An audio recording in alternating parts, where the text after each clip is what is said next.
We are back. Welcome to the Early Wedge presented by BetMGM. I am your host, EC, aka Eric Cohen. Make sure to like this video and subscribe if you haven't already to the SportsLine YouTube page. A lot of good things that we're doing now and a lot of good things on the way. But let us get right into it. It is the Farmers Insurance Open, one of my favorite tournaments of the year at the great Torrey Pines in the San Diego area.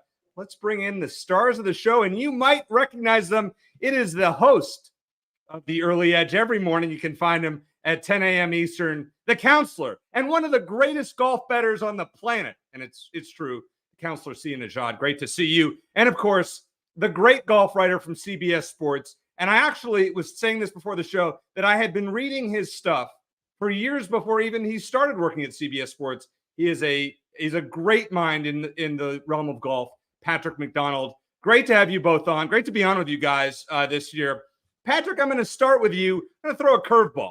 So we had an amateur, Nick Dunlap from Alabama, win this tournament last week at the Amex in the Palm Springs area.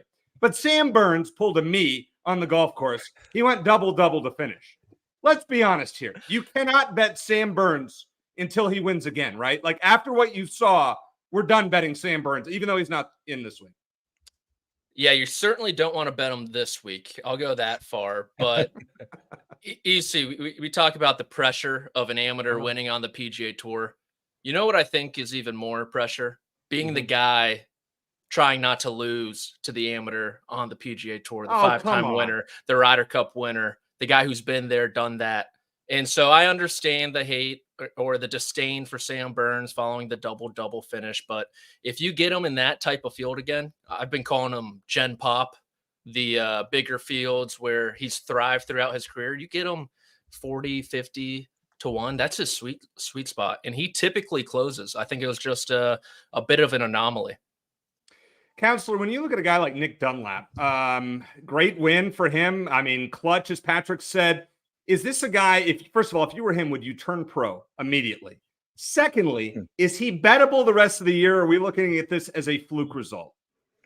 Well, so here's the thing. When you're talking about the American Express and some of these courses that tend to be like super birdie fests, some of these guys can sneak in and capture the top spot, especially when guys like Sam Burns double down the stretch. So, no, I don't think he's anybody. I mean, as far as turning pro, I mean, I don't know. I don't know. Like, that's probably a better question for Patrick. I don't know exactly what's at top of mind for a sophomore in college right now in terms of like, I mean, he got his win under his belt. I mean, obviously he took this week off. He was in the field. But as far as the other side of it, I mean, it's a tough question. I think Dunlap, we're not going to see him on the radar much the rest of the year. It's just my guess. On these tougher courses, even on the layups, I just don't think that's going to happen again this year, but I do think the future is promising for him. Patrick, take the cash if you're Dunlap, or do you want to keep playing for free? I think you have to turn pro because the best area to learn, if you want to learn as a professional golfer who you are, it's top tier PGA Tour events. And he has a ticket to all 8 of them, the Players Championship. He's already in the Masters. He's in the PGA Championship now. And so most of these guys coming out of college, you got to go through Mini Tour. You got a Monday Q. You got to go through Corn Ferry Tour. It sucks. It's tough. You got to fire low 60s every single time you're out there. And he's bypassed all of that because of this win. So I think you have to go. Yeah. Well, he pulled out of the Farmers Insurance Open. And let's start talking about this weekend's tournament. It's actually strange. And the reason we're doing this show on a Monday night, because the tournament starts on Wednesday, which is bizarre. It's the only one they do it this way because of the NFC and AFC championship games. And that's fine. I get it. You know, they don't want to go up against those. Sia, let's talk about your first storyline that you are looking at this weekend in San Diego. Tell us what it is and why. Well, let me lead with this. I mean, first of all, credit to the PGA Tour for acknowledging the AFC and NFC championship are going to just dominate the landscape on Sunday. So, you know, that this Wednesday start, it absolutely makes sense to me. Good for the PGA for, again, acknowledging it. I mean, this is not the first year that they've done this. I will say this, though, in light of it being earlier, you would think the sports books would oblige with a full set of first round leaders, matchups, and things like that. Don't worry. We have bets on this show to give you, but they're a little late on the trigger here, and I'm a little disappointed. It's not like it's a bevy of college basketball games tonight, as you know, EC, or NBA games like they've got the man and woman power to get some of these lines out there. So that's my admonishment of the sports books. But my storyline is this. I mean, we talked about Sam Burns. We talked about Nick Dunlap. We have a few big-time heavy hitters in this field. I mean, from Xander Schauffele to Patrick Cantlay, Sung J M is in this field, Jason Day, who's done well here. But I'm really curious to see if some of these young guns that people have had their eye on for quite some time now, 6, 12 months, guys like Minwoo Lee, guys like Ludwig Aberg.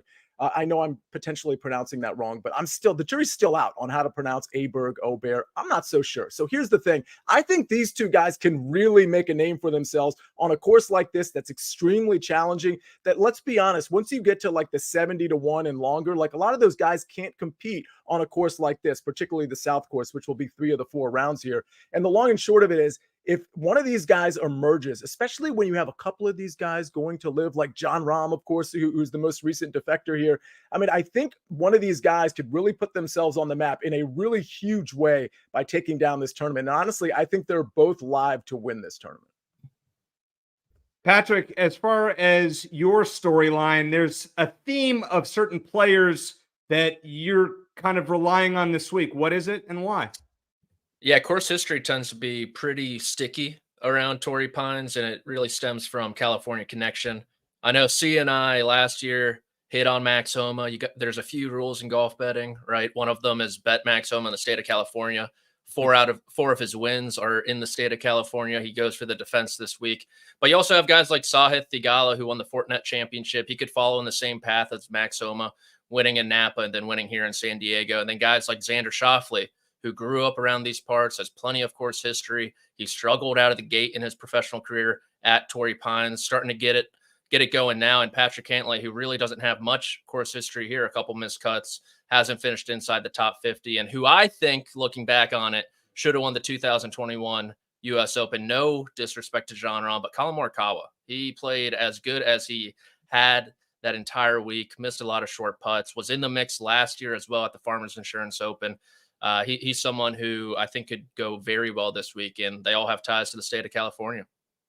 You know, I just throwing out all my notes from later in the show because I think you just mentioned everything that I was going to say about a few of my outright picks that we're getting to later in the show. So I'm glad you got it. Listen, we're on the same angles. And by the way, if you're a SportsLine member, between the 4 of us, between the 3 of us, we put out 4 articles a week.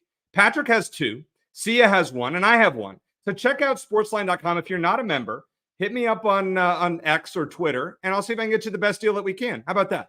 So check that out, sportsline.com. A lot of great content from these guys, myself, M Squared, and more. So check that out, sportsline.com. All right, here's my storyline to watch this week. Can the run of triple-digit winners continue? Let's hope not, because if it does, I'm going to lose. Chris Kirk at 200-1. No, I wasn't playing that in Hawaii. Grayson Murray, absolutely I wasn't playing that. And Nick Dunlap, there was one guy I think that had a $300 win ticket on him. Way smarter than I am. Why would you bet $300 on Nick Dunlap to win? I wish I had that kind of money, but congratulations to him. If we get that again, I mean, I have a couple of plus 110s that I put in my article, or plus 110 to, or 110 to 1, whatever it is. If that happens, I'm losing. Let's hope we get some normal priced winners here. That's what I'm looking forward to this week. But let's start off first before we get to our outrights and our finishing positions. FRLs and matchups, we'll talk a little bit about those later in the show, even though no lines are out yet. But let's get to DFS picks. And I'll start with you, Patrick. I actually disagree with your fade, but you have some interesting prices or interesting players you want to throw in your lineups. Let's see what you got. Yeah, easy. I typically go to the discount rack for this show and DFS, yeah. Right? I like guys at the top. Like I said, I'm pretty fond of a Colin Morikawa this week. But in that mid-range, if you want to save some money, get some flexibility in your lineups, I'm kind of buying Daniel Berger. I know it was his first start in 18 months last week, but in his 2 rounds at the Stadium course, ranked inside the top 15, both off the tee and approach. Torrey Pines has the highest 3-putt percentage on the PGA Tour. These greens are bumpy. They're hard to read. A lot of variance there, and that's where he struggled last week. So you get him. He finished top 20 in this tournament a couple years back. I think this is a great chance to buy him. I don't think people will be rushing to get in on Daniel Berger this week. So I like him at 8,100. Ryan Fox is a DP World Tour player coming over this year with the PGA Tour card, won the BMW PGA Championship at Wentworth. long off the tee. Irons are very up and down. Great short game, great putter. But he's played well at hard, difficult golf courses like Bay Hill, like Oak Hill, top 25 in each of those tournaments. So I think I'm willing to take a flyer on him at 7,500. Michael Kim, graduate of Torrey Pines High School, off that T6 last week. California kid, Cal Bear, playing some great golf. He's going to have to drive the golf ball well. That tends to be his weak spot. You tend to like good drivers of the golf ball here. But I think at 7,300, you're willing to risk it. And I said good drivers of the golf ball. Ludwig Aubert, I'm fading him at 9,700. He had a great FedEx Cup fall, great Ryder Cup, but he struggled during the Hawaii swing. I think you could make the case that he was the biggest loser of those two events, to tell you the truth. And off the tee, took a little step back, iron play, a little step back.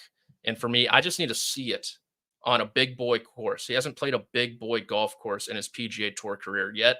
He's been all birdie fest all the times. If he plays well this week, I think it's a buy sign for major championships in the future. But for now, I'm just a little hesitant. Yeah, the thing about a bear, how do you pronounce that again? You help us out it's here. It's pronounced Ludwig. Let's just do that. Well, let's talk, that's a good call, counselor. We'll go with Ludwig. The thing I like about him, listen, the driving of the golf ball, when he's on, he's arguably one of the best guys to bet, or guys off the tee in terms of stats. The putting comes and goes. We know that. The problem is no course history here. And I think that's a few of your guys there. Ryan Fox, I don't think there's course history there. I like it with Berger. It's moderate. Michael Kim is a local guy, so I get that. But when it comes to course history, counselor, you're fading a player that actually would be my number one fade as well this week. Why do you not like Patrick Cantlay? Well, certainly the course history isn't great. And Patrick spoke to Patrick McDonald, not Patrick Cantlay, spoke to that about a few minutes ago. I mean, here's the thing, like, first of all, I tend to get Patrick Cantlay wrong. I think a lot of people say that about Patrick Cantlay. Sometimes they say it about Xander Schauffele too. I wasn't exactly inspired by what Patrick Cantlay's performance was last week either. And when I look at the guys at the top, listen, I can't pretend to like everybody, right? So I look at the guys at the top and I see Colin Morikawa, I see Xander Schauffele, I see Max Homa, and I see Patrick Cantlay. And out of those four, Patrick Cantlay is going to be the short straw every single time. So especially right now, considering course history and recent form, I just like the other guys better. So it's not that I think Patrick Cantlay will necessarily have a terrible tournament, but given that he'll be, I mean, at least somewhat popular because he's at the top of the board and he has the California ties, I'm not trying to get into that. I'd rather play a different popular guy at the top or fade all the popular guys at the top altogether. So that's why I'm fading Patrick Cantlay. I saw you kind of like shaking your head a little bit about Ludwig. We'll get into him a little bit later. As far as course history is concerned, Min-Woo Lee's a guy I like. He doesn't have course history either. I'm starting to think, unless it's a course, like, and I understand, like, this is a course where course history probably does matter relative to other courses, but I'm starting to sort of fade. When I factor things in, I'm not factoring that in as much as I was, let's say, 2-3 years ago when I was handicapping tournaments, because there's just so much more information out there for everybody with their caddies and just with the general knowledge that you can ascertain and to get to the course early and just the practice rounds. There's so much there that I'm just not super intimidated by a guy not actually playing a competitive round on the course. So that's part of the reason I like Min-Woo Lee. Listen, the one knock on Min-Woo Lee, and it's a pretty legitimate knock, is his approach play. Like, the approach play has not been very good, but this guy absolutely bombs it. His short game is very good as well. Around the green game is going to come into play here. He, just like Ludwig, I think these are guys that can capture like the top prize here. I think these are guys that can win this tournament, especially when you don't have guys like Scotty Scheffler or John Rahm in the tournament. I think I'm not going to be surprised if either of these guys are at the top on Sundays. Now we go down the board sort of to that discount rack. This is a guy that I don't think anybody's going to play. I could be wrong. It's early, but I think when you look at this mid 7K range, you might move to like Ryan Fox, or Michael Kim. Like, there's a lot of guys that are going to be relatively popular for good reason. By the way, I like Fox and Michael Kim. Grillo, when you look at his recent form, it's not very good. And when you look at his course history, it's not very good either. But when you dive into the numbers a little bit more, his ball striking on this course has been very, very good. Usually he's missing cuts at this tournament because of either around the green game or the putter.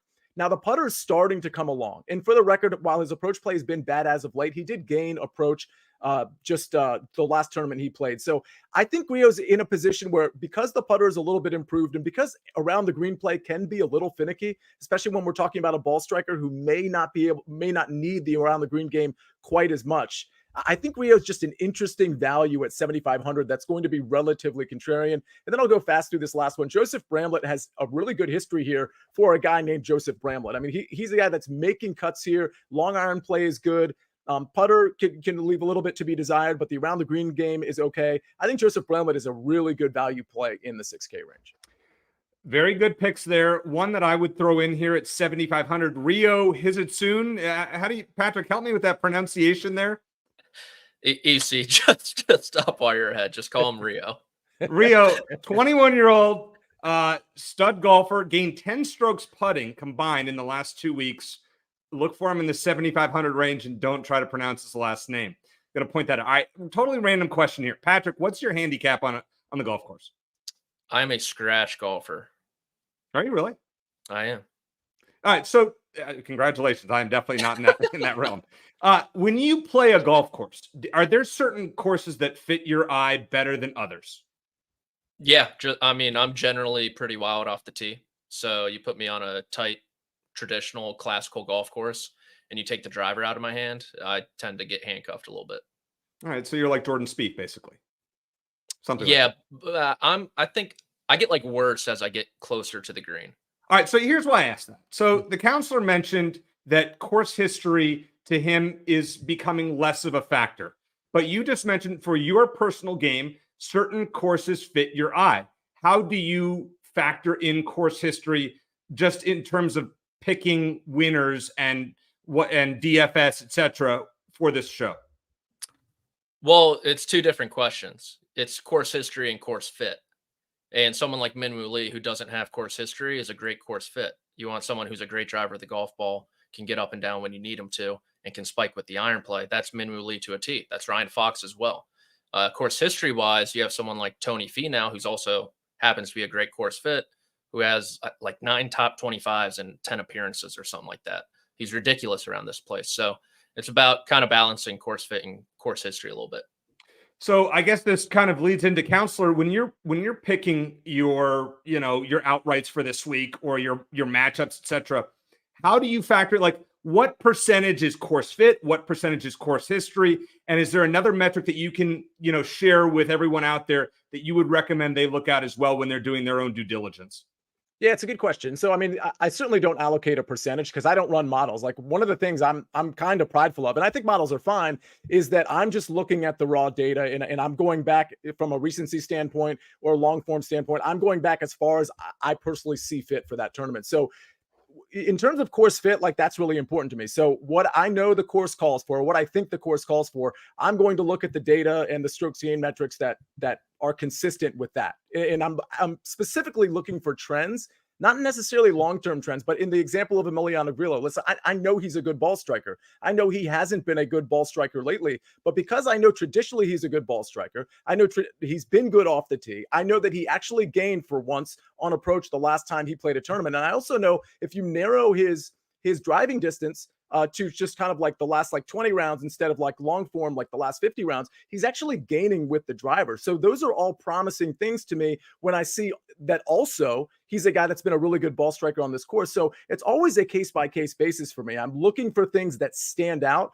from some players that are maybe getting ignored, especially from a DFS analysis. That's what I'm looking for. I want to thank Silent Assassin 313 in the chat who pronounces Rio Hizitsun. So thank you. I appreciate that. Checks in the mail. All right, let's hear from one of our sponsors here on. The biggest event in sports is coming to the entertainment capital of the world. CBS Sports HQ will have you covered every minute, getting you set with all the critical analysis you need. Ready, set, Vegas. All right, guys, let's talk about players that we might want to buy. I know we're not at the FRL. Those aren't out yet. Probably will be out in the morning. See you on the morning show. I'm sure you'll give out plenty come Wednesday morning. Are there a couple players that you're looking at maybe upper double-digit odds or triple-digit odds that might be worth a price on Wednesday? Yeah, they might not be all super long odds, specifically for this course, even though it's first round leader. So it does lend itself to randomness. And I will say this, I'll have some picks for the early edge, of course, and I'll have an article that it might be a little shorter than it normally is this week because of the timing of everything, but I'll have picks in my SportsLine article too. So here are some players that I've kind of highlighted that I think are going out at the right time. We just don't have odds for them yet. So they're not necessarily like my definitive picks, but just to give you an idea of some of the guys that I'm considering: Steven Yeager, Michael Kim, who's already come up in this show a couple times, Joseph Bramlett, Colin Morikawa, Sepp Straka. Those are some initial names. There's other names on this list, like Ryan Fox is on this list. I'm going to have to narrow it down to 4 or 5 names, but those are some of the names that I'm interested in that I think can spike for a first round and also are pretty good course fits. Not necessarily guys that I think can win this tournament, like Taylor Pendrith, I don't think can win this tournament. Do I think he can spike for 18 holes? I do think that's possible. Same with Sepp Straka, although Sepp Straka has shown us last year that he can actually close tournaments down, but he is really good from a showdown standpoint and from a flash for 18 hole standpoint. Sepp Straka is pretty much the poster boy for that. I was going to try Rio's name again as my FRL long shot. Hisasune something. I'm done with that. All right, Patrick, when it comes to picking a first-round leader, are you looking at guys that are just playing the easier North course, or would you take a chance on some that are starting out on the South? Well, I assume there's going to be 2 markets, right? Yeah. One for the North course, one for the South course. There will be. But just to echo Sia, I mean, Colin Morikawa has been a first-round fiend. In 2023, he led the tour in round 1 scoring. He led after round 1 at the Players Championship. You saw what he did at the Tour Championship as well. He led after that, coming from 10 strokes back even. And he had a great start at the Century. I think he was 9 under, 1 off the pace after 18 holes. So Colin Morikawa, it's going to be a short price, right? If we get him to 20-1, that'd be very, very nice. I doubt it gets that far, but he's the one name I have circled as well. Give me one other player. I'll start with you, Patrick, on this one. One other player when it comes to matchups, not out yet, once again, that you are looking to buy, and one player that you are looking to fade in a particular matchup. Yeah, I think someone I'm looking to buy is probably Tony Finau. I think this is a great chance to get in early a little bit. He's been pretty quiet since his win at the Mexico Open in April, but the course history is obviously there. He gained in all aspects in his 2 rounds at the Stadium course last week. So I think he's someone, his floor is just so high that he's a good choice in matchups. And then someone I'm willing to fade is Ludwig, to tell you the truth. I need to see it from him. I think he's overpriced just given what he did in the FedEx Cup fall against guys like Eric Cole and Mackenzie Hughes. I know the big dogs aren't here, but there's still a lot of big dogs here. And I still need to see him kind of prove it to me. See, you give me all the fades on Patrick Cantlay, just what you had in your DFS breakdown. Is there anyone else that you would be your major fade and then maybe a buy this week? I'll give you a buy. This is an interesting name kind of down the board. Let me share something with you. This is kind of off the record and here's why. When I say off the record, it's kind of funny, right? We've had like so many pre-show, by the way, we had like a lot of like court related talk in terms of like our jargon. And there was somebody in the chat who mentioned something like jury duty. I think it was Mark Buchholz. You were in jury duty this morning. That's why you missed the show. For those of you that don't know, that's near and dear to my heart. I practiced law as a trial attorney for 13 years. That's just me like touting myself. Sorry about that. But I thought it was topical. Here's the thing. Off the record. I say off the record because not all the matchups are out. So I don't want to give a match. I tend to not want to give a matchup out. I mean, it's kind of unprecedented when all the matchups aren't out. Like we don't have head-to-heads. We have round 1 3 balls and we have some tournament 3 balls. Maybe not all of them, but we have some tournament 3 balls, but we don't have any round 1 head-to-heads and we don't have any tournament head-to-head matchups, which is a little frustrating, but this is where we're at. Here's a guy that I'm looking for. He doesn't necessarily have the course history we're looking for, but I do think he has the other metrics that we're looking for. I'm going to give you a round 1 3 ball. And I actually really like this. I'll probably give it out as an official play. Not definitely. I got to look into it a little bit more. I'll probably give it out as an official play either tomorrow morning or Wednesday morning because when we do the early edge Wednesday morning, I don't think the tournament will have started yet on the West Coast. Steven Yeager, plus 105 in a 3 ball. This is a round 1 3 ball against Ben Martin and Hayden Buckley. For the record, Ben Martin plus 210, Hayden Buckley plus 250. I think Steven Yeager is easily the greater of those two. And when we get to these harder courses, I think that's when we see the cream sort of rise to the top here. And for the record, from a course history standpoint, I don't think Buckley and Martin have much to speak to. Now, Steven Yeager doesn't have much to speak to either, but he's the far superior player. So as far as a round 1 3 ball, don't mind that one at all. As far as a fade, it's a good question. I mean, Patrick Cantlay, I don't know that I'm like looking to fade him necessarily. I would probably look at maybe Eric Cole to maybe have a bad tournament. Maybe this isn't the best setup for Eric Cole. Hideki Matsuyama, I'm always kind of down to fade him because he's just been kind of down with this game. Those are a couple guys I probably have my eye on. And don't forget Wednesday morning, obviously, I would assume, or maybe even tomorrow on the Early Edge, you'll be giving them out. I know the chat rooms blow up when you give out your picks. People are so excited because you are absolute money when it comes to just about everything golf. So we appreciate that. And it's just too bad the lines are not out early. I mean, it's kind of ridiculous that we're less than 36 hours away from teeing off or thereabouts, and we don't have lines. What are we doing here, PGA here? All right. I want to talk about finishing positions, and we'll pull up our list and everything like that. But there's one sports book out there where you can bet any finishing position and ties count. You'll get paid the full amount, whereas at other sports books, you'll only get a fraction depending on how many they tie with, and that is at BetMGM. New BetMGM customers can sign it today and get $158 in bonus bets. Just place your first wager of at least $5, and you'll receive $158 instantly in bonus bets, regardless of your first wager's outcome, with bonus code EDGE158. That's EDGE158. Make sure to bet your finishing positions at BetMGM, and you can thank me later. All right, now let's get back to the finishing position. Sorry there, producer Jake threw you a curveball. What else is new? All right, Sia, we're going to start with you. You got a couple of top 40s and a top 30. You got some plus money in there, which makes me happy. Let's hear what you got.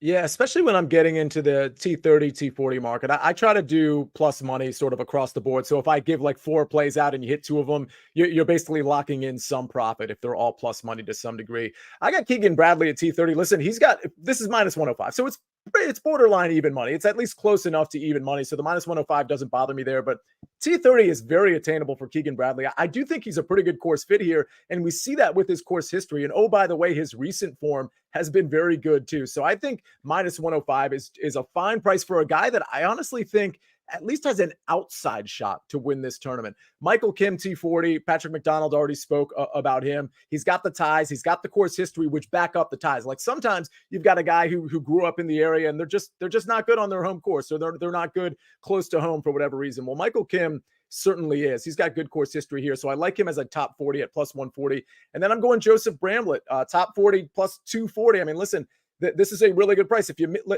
at plus 240, you're not necessarily putting a full unit, right? Like I don't want to tell people how to bet, but like this is the kind of thing where you can put like 0.35 units or whatever, 0.3 or 0.5, whatever you want to do. And at plus 240, you're getting quite the payout. So I think Joseph Bramlett has the game here. He's shown it in the past on this course. I don't think he's a superstar by any means, but I do think he's emerging. We might be talking about him a little bit more throughout this season. So Joseph Bramlett at T40. I will say this, I considered Emiliano Grillo at T30, which was plus 210, or even T20, and I think that was at like plus 360. I didn't want to put that on here because I do think he's kind of speculative. I'm kind of operating on a trend here. I don't think it's the right play for this market necessarily, but I do think if you like Grillo and you like him in the top 40, you're getting a really good price at plus 210. All right, so Sia's doing top 30s or a top 30 and 2 top 40s. Well, I'm doing a top 10 and 2 top 20s, so we're just going to combine it right there. Listen, I like Sahith Theegala as a top 10 at plus 320 at MGM. Solo second at the Century.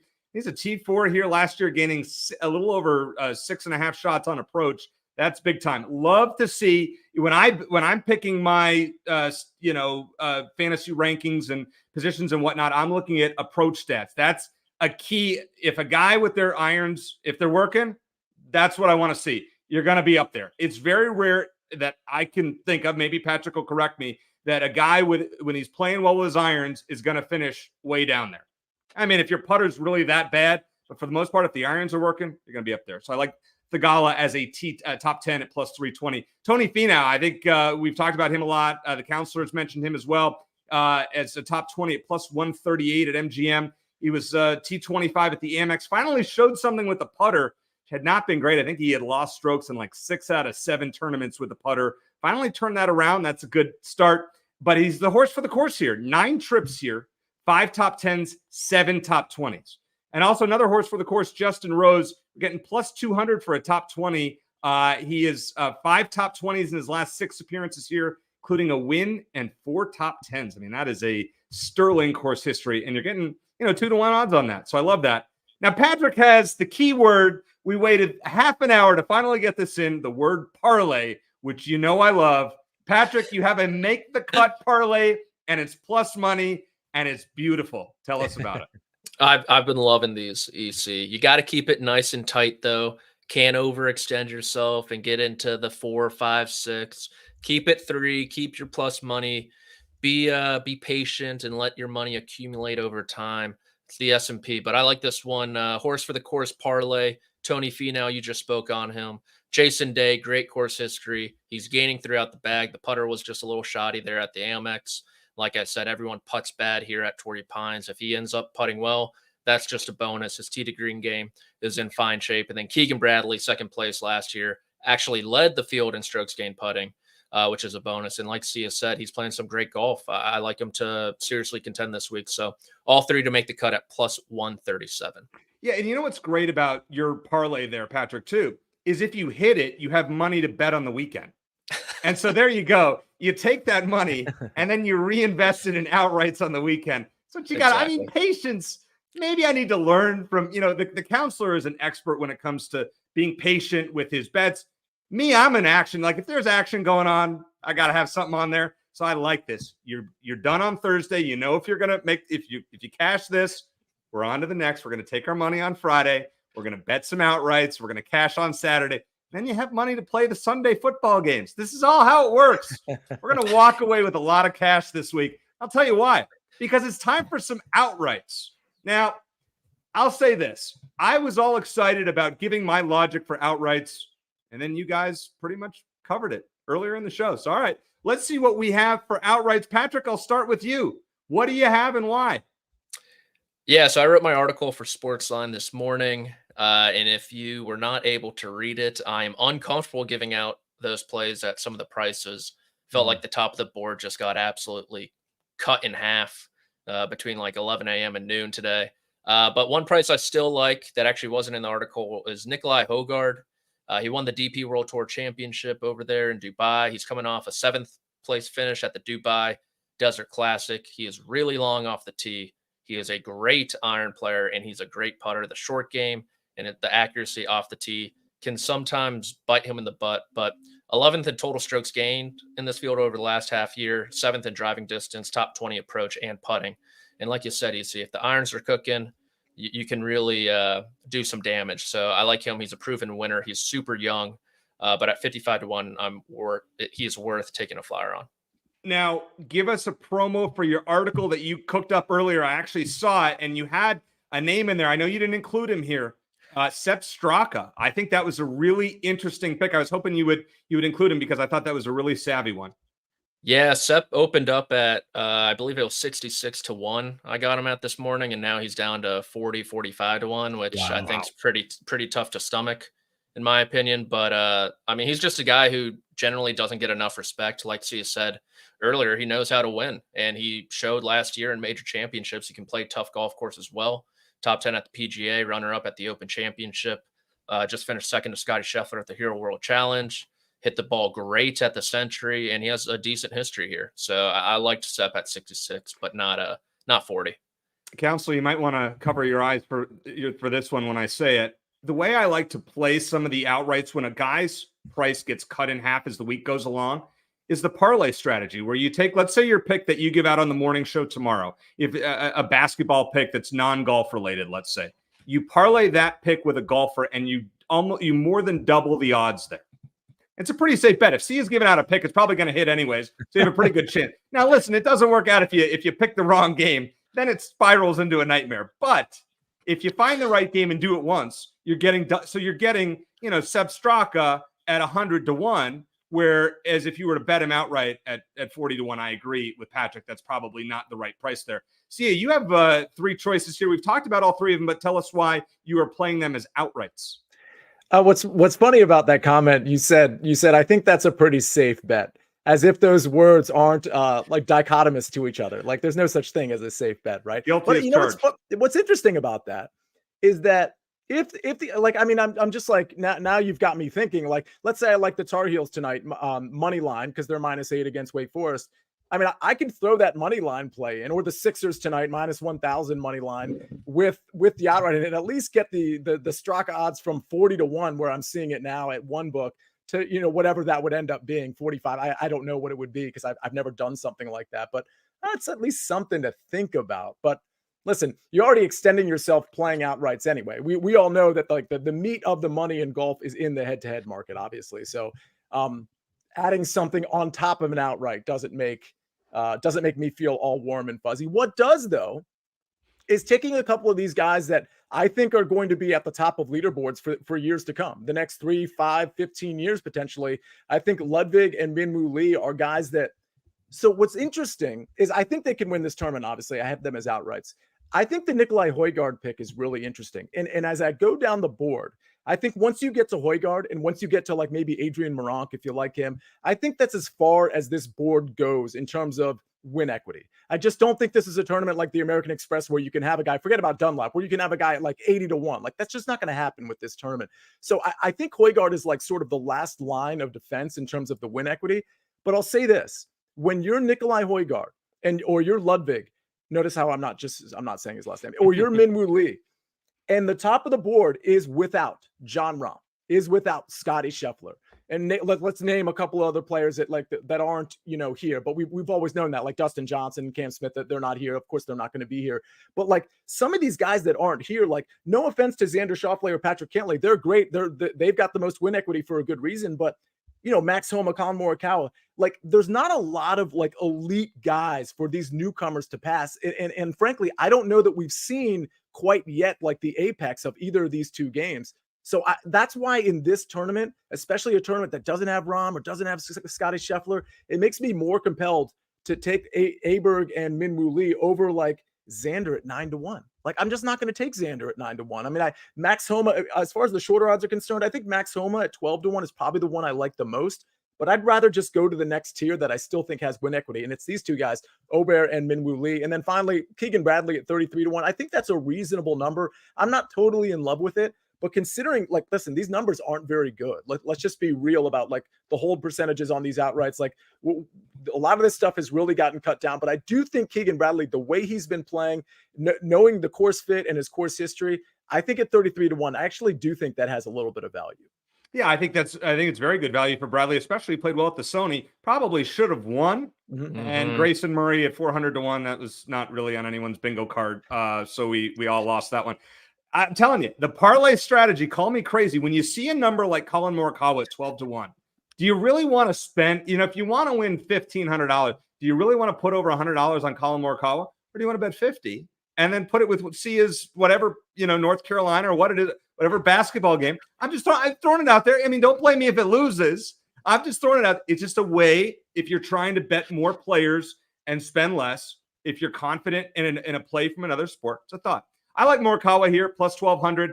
He was T4 at the U.S. Open in 2021. He was third here last year, gaining nearly 7 shots on approach. His 3 most recent tournaments, 1st, 7th, and a T5 in Hawaii. I like that a lot. Minwoo Lee, for all the reasons that the counselor just said, T21 at the Amex, gained 5.7 strokes around the greens, which is interesting here at Torrey Pines. We haven't really talked about that thick rough. If you are not in the fairway, you have problems. You're good luck making par if you're not in the fairway. When you're around the greens and scrambling, pars are great on the South Course. Patrick, I mean, would you agree with that? Especially here, this is like in a way, it's a U.S. Open setup, right? With the tall rough, making pars is a good thing. I mean, Lee, not so bad, right? Yeah, I mean, some would even say it has hosted a U.S. Open too, actually. So I like where your head's at, EC. And I do like Sahith Theegala. You talked about him earlier in the show. That would be if I were to do a one and done, which actually I'm in a one and done pool, Theegala will be my choice. So I'm going to play a correlation here. And Patrick talked about it earlier in the show. He won the Fortinet Championship in September. That was the last tournament that he played in California. The previous winner of the Fortinet Championship was one, back to back in 22 and 23 was Max Homa, who, by the way, won this tournament last year. Some guys just play well in certain states. I'm going to play that angle. Now, when I put this up for my fantasy article, he was 40-1 earlier, down to 33-1. You got to jump on these lines early. I mean, even I didn't see this line movement happening like this. Kind of crazy. So we will go, I guess, see how that plays out. Now, before we get to our long shots, and there's some good ones in here, and yes, I have parlays. Let's hear from one of our sponsors. Well, you need your sports news anywhere? We've got breaking news to bring you. Then get your sports anytime you want them. Big trade news overnight to discuss. Because we know you need sports all the time. A lot of movement in the rankings this week. A legend adds to their legacy. We're bringing you that breaking news right here on HQ. CBS Sports HQ, anywhere, anytime, all the time. Now, I think Sia just talked about it as far as this week, maybe not going to be your triple-digit odds like we have discussed the first 3 weeks. Good luck if you've hit one of those guys. I mean, you're going to have a great golf betting year. Me, not so much if all these triple digits come in. But it's time for the long shot section, and you never know. Sia, I'm going to start with you. Why do you like Emiliano Grillo? I look at that number and I kind of chuckle at 110-1 at this tournament. But listen, okay, so before I get there, I do want to address a couple things in the chat. One is Sean Ritchie's question. He says, maybe a dumb question, but if you think these people are outright winners, why not just bet them top 10? Min Woo Lee top 10 is plus 230. I'm used to betting minus 115s. So, what's wrong with the top 10 at plus 230? Nothing's wrong with that. You can absolutely bet that. And if you want to take our outrights and maybe put a little bit, like maybe just like 0.1 units on the outright, and you want to put like maybe the rest, the 0.9 or 0.5 or whatever it is on a top 10 on the same player, I think that's a perfectly fine strategy. It's not something I do, but certainly something I would consider. The other thing I wanted to bring up real quick, EC, is something Josh Lucero brought up, which is really important. I think it's a good strategy and something I employed last year a lot, and we talked about it on this show. If you got a guy that's really short odds and you really like him, but you're just not willing to pay the plus 900, or like, let's say in Scotty's case, last week, he was like plus 500, plus 550 in some markets, which was ridiculous for that tournament in particular. But the point is, Josh's point was, hey, maybe those guys stumble in round one and you can get them at a better price. So for those of you that are especially new to golf, like that is something you can do in the outright market. You can wait, get a little bit of information after round one, sometimes even after round two, and you evaluate where that player is that you wanted to bet pre-flop. And you also evaluate who do they have to jump to get back on top. And a lot of times you'll get, let's say, Xander at, 21-1 instead of 9-1. And he only has like one superior player. He's like maybe 5-6 strokes back, but a lot of the players in front of him are players that aren't very good, that probably aren't going to last the 4 rounds. So something to consider there. Listen, I'll keep it short and sweet. Grillo at 110-1. I consider him discount Keegan Bradley. I just think he's the lesser version of Keegan Bradley. And when Emiliano Grillo is on with the ball striking, and when he's on with the putter, and he has found the putter a little bit as of late, and if the round the green game isn't terrible, and again, that stat to me can be very finicky, I think he has all the ingredients to be like the surprise player at the top of the leaderboard. So Grillo for me at 110-1, I think is going to be my lone long shot. Now, Patrick, you're going with Michael Kim because you're playing that local Torrey Pines angle, aren't you? Yeah, I mean, we talk about course history, but you got to know the area as well. There's a lot of distractions out there in San Diego. You got PB Shore Club, you got Mavericks, a lot of Red Bull vodkas flowing. And I mean, Michael Kim, he probably had his fun when he was 21, 22, but he's a 30-year-old man now. He has his eyes on the prize, 125-1. He's played some tougher golf courses as well last year, top 10 at Wells Fargo. Think about some correlation there. Max Homa is an easy one to point out. And so I like what he's doing with his game. Like I said earlier, he's going to have to drive the golf ball very well for Michael Kim in order for him to contend. But if he does, the rest of his game is there. And just to piggyback on Sia's live betting note, personally, I love to do it after round 2 because the way the PGA Tour sets up the golf course on Saturday, it's meant for fireworks, easier pins. And if you get a guy in softer conditions and at a place like Torrey Pines where the greens do get crusty towards the end of the day and the leaders do not play in the same conditions as those who go out early, it does present a great opportunity. That's a great point. That's a great way to look at it. A lot of people will just set their bets beforehand and forget about it and, come back on Sunday and see if they've won. But very interesting that there are plenty of opportunities, especially here, Patrick, with, you see how they do on the North Course and players that'll play well on the South Course. Are you more likely to bet them for the weekend if you see them go, 3 or 4 under on the South and regardless of what they did on the North? It certainly helps, right? And I believe the South is the only one with strokes gain data this week. I don't think the North has any. So there's a little bit of a feel involved into it as well. When it comes to my long shots, well, I'm not savvy enough to pick triple digits here, but I'm going to pick parlays. And you can find these at DK, and these are pre-made parlays, and they count ties as well. Top 10 parlay at plus 800, Colin Morikawa and Min Woo Lee. top 20 parlay plus 1,000. Ludwig Sungjae Im, who we didn't talk about, has a 4th and a 6th here in the last 2 years. And Finau, who's a horse for the course, and you're getting 10-1 on that one. And a top finish parlay at 35-1. This one, just gently sprinkle. Colin Morikawa T5, Minwoo Lee T10, and Finau T20. Can take a shot. Made a little bit of money on these last year. Not saying we're going to hit them every week, but every now and then, if we hit a couple, you hit one that pays for a month's worth. So I feel pretty good about that. But I would definitely not use a full unit of betting on any of these. All right, before we go, guys, I want to ask you about cash outs in the middle of a tournament. For example, I had JT Poston last week at the Amex, and I was getting 8-1 on my bet after Friday, and I didn't cash out. And obviously, Dunlap ran away, and Sam Burns was ahead, and everything like that. Sia, your thoughts on cashing out a golfer halfway through the tournament after 3 rounds? Are you fully against it, or do you ever consider it? I'm pretty much fully against it, unless it's a long shot and I've got a decent amount of money coming back. Because I do think it's a case-by-case basis with respect to, first of all, what your risk tolerance is, because some people might just be perfectly content getting 8-1 on their money, regardless of how much they put out. But I mean, you're betting the outright for a reason. Like a lot of times, instead of operating on the cash out, there's a couple different scenarios. You could have a guy that's at the top of the leaderboard and there's like 6 guys that are in the mix. Or you could have a guy that's at the top of the leaderboard and there's like 2 guys that are in the mix, realistically, that can overtake him or that can win the tournament. In which case you could, and I do this a lot, where I'll pick one of the guys and I'll just hedge my bet to some degree. So, I mean, that doesn't, I mean, it's not the same as a cash out, but you are hedging to some degree, but it's not the degree by which you'd be cashing out. In other words, your hedge, whatever you're losing on the hedge, isn't as much as whatever the cash out would be. Like, you'd still be getting more by not cashing out. So generally speaking, I don't cash out. I will try to hedge the other way, because the beauty of golf, and the reason I got into golf betting like 15 years ago, was because of live betting outrights. Like, I didn't even know that was something you could do in golf. And all of a sudden I was hitting live outrights, and it wasn't necessarily live on a Sunday afternoon. Like, when I first got introduced to it, it was like after a day 1 of golf, and I would bet Thursday night on a guy that I thought was at the top of the leaderboard and could stay there. But because of the live outright betting, like, that's why the cash out option isn't something that I ever engage in. I usually just go with maybe hedging it with another guy that could potentially win. Patrick, what's your strategy there?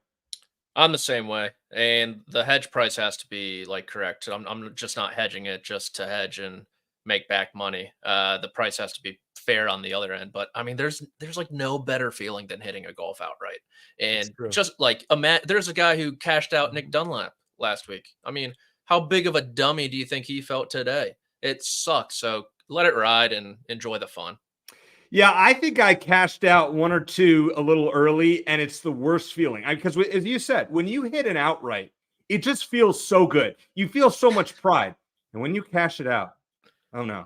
Now, there's certain guys, as we talked about earlier in the show, you can't bet anymore. Until they, as I said, I think last year we talked about it. Xander Schauffele, or Morikawa, after he blew the century last year, I said, I can't bet him until he wins again. He's won again. Now that's why I can bet him.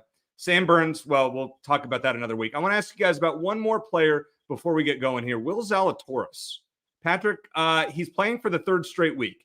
He has great, pretty good course history here. Finished 2nd here, lost in the playoff to Luke List a couple of years ago. With that back, are you staying away, or would you consider a sprinkle somewhere along the line on Zal? I'm much more pessimistic about Zalatoris than most, I think. I don't like back injuries for golfers, and you combine a back injury with a pretty drastic swing change, which I don't believe many people will notice, and there's going to be a lot of short-term volatility and hopefully a long-term gain. But I'm kind of pessimistic on both, honestly. So I'm staying away from Zalatoris. Sia, is there a player this week that, from a live betting opportunity that we have not discussed today, that you're just keeping an eye on, where if things start to break the right way, you might look to get in on the weekend? That's a good question. By the way, as far as Zalatoris is concerned, the one issue, I mean, I like the fact that he's playing 3 tournaments in a row. What I don't like is how he's done. Like, listen, he made the cut. He was good, pretty good last week, but he's been pretty bad off the tee since he's been back, or at least the last 3 tournaments he's been bad off the tee. He's been bad with the putter as well. I don't necessarily, like, if those trends stay anywhere close to that, probably not the tournament for him to like really be successful at. That's an interesting question. Maybe somebody, at the top of the board, like again, to Josh Lucero's point earlier, like I'm looking for somebody to maybe fall early and then that I can catch them at a much better price. But as I scroll down the board here, I will say this. Keith Mitchell was really good last week. His record at Torrey Pines is really, really bad. But if Keith Mitchell is at least decent on day one or day two, maybe a little bit above average, above expectation, I think he's a guy from a course fit standpoint. I think he's great. So I think maybe based on last week, maybe he's turned it around a little bit because he hasn't been good for quite some time. Guys like Keith Mitchell, guys like Taylor Pendrith, who I think are really good course fits, but just haven't put the game together. If the leaderboard at the top after day one, or to Patrick's point, after day two, is not littered with the Patrick Cantlays and the Colin Morikawas of the world, if it's just kind of a ho-hum leaderboard at the top, and Keith Mitchell or guys like Taylor Pendrith are doing pretty well and they're lurking 4, 5, 6 shots back in T30 or T35th, those would be guys I'd be taking a look at. Okay, maybe their game is back. They're a good course fit, and they can really flash for a couple of rounds, maybe take advantage of the par fives. One guy that we didn't talk about the entire show is Xander Schauffele, who's the betting favorite at 9-1, and he's a San Diego native, really wants to win this tournament. He's going to win sometime soon. The game looks great. Played very well at the Century, played very well at the Amex. Watch out for Xander Schauffele. That's a guy that if you get a few strokes back, and there is history here. I think Max Homa was down deep going into the last round last year and came back from a deficit. Watch out for Xander Schauffele. If you can get a price in double digits there, maybe after round 2, I would take a look. But one last thing I want to point out. Patrick said he was a scratch golfer. Producer Jake is pretty close. We might need to have like an early wedge golf tournament. Sia and Patrick against Jake and me, and I'm terrible. I'm not that great either. But I got you, brother. Yeah, it's a scramble. So we'll see how that plays out. But guys, it's been a lot of fun. Thank you for the first week of the early wedge. So we'll be back next week, probably, I guess, either Monday night or Tuesday night. Stay tuned to the SportsLine YouTube page to find out more. Plus, the counselor will announce it live on the Early Edge, 10 a.m. Eastern, closer to next week. We'll find that out for the AT&T Pebble Beach Pro-Am. So for Patrick McDonald, the counselor, C. Nejad, I am EC. Thanks for watching. And as always, let's hit it big. Good luck.